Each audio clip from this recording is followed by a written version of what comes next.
Stakeholders set agenda for dissemination of the guidelines on safe termination of pregnancies for legal indications.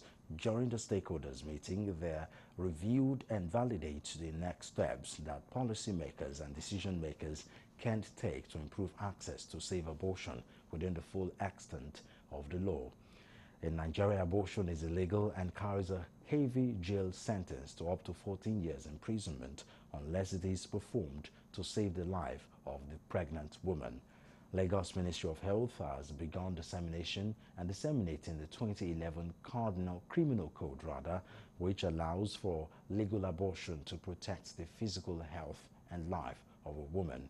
The Deputy Vice Chancellor, University of Lagos, Ayodele Asenua, said the country director, Marie Stubbs, International Organization, Nigeria, MSION, Emmanuel Aja, highlighted that in Nigeria, poor Nigerian women in rural areas are vulnerable to unsafe abortion, which at the long run has vast physical and mental effect on them. Some of the stakeholders noted opportunities that also exist in aborting the adopting the nationally approved clinical guidelines on safe abortion for legal indications and the 2015 Violence Against Persons Prohibition (VAP) Act. Of course, we will need to do a lot more dissemination than here to ensure that we actually have, and I will say that the time is ripe for us to seek a little amendment to the provisions. The law does not completely prohibit abortion. What the law prohibits is unlawful administration of substances to procure abortion. And if these guidelines tell us that it shall be lawful to do ABC, the law does not define when it's lawful. So it expects that to be elaborated in another set of documents, and that is what the guidelines have done. Annually, Nigeria records 10.3 million pregnancies. 1 in 5 of these pregnancies end up in abortion.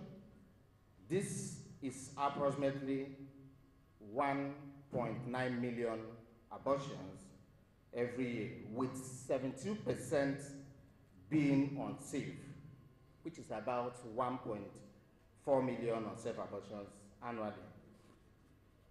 Women living in rural areas, women with no education, and poor women are the most likely to have the least safe abortion. Given the inequality in healthcare access, the burden of complication from unsafe abortion is highest among adolescents and rural and poor women. It's about making it clear and empowering the health workers on in which situations they can actually intervene and terminate a pregnancy, so that we don't have people just going through a lot of grief for unwanted babies. Maybe if there's been a rape or some sort of abuse, or whether if that pregnancy is going to in some way endanger the life of the mother or even her mental health. So it's about knowing and educating our health workers about what situations they can legally terminate an abortion. National guideline by the law of Nigeria talks about termination of pregnancy to save a woman's life. That is what the law allows. But Lagos State government has now modified its own law to say that apart from saving one's life, there is also the physical health of a woman. So if the termination will be such that the physical health of the mother will be resolved, then of course you go ahead. There's no ambiguity, it's domestication of the national guideline.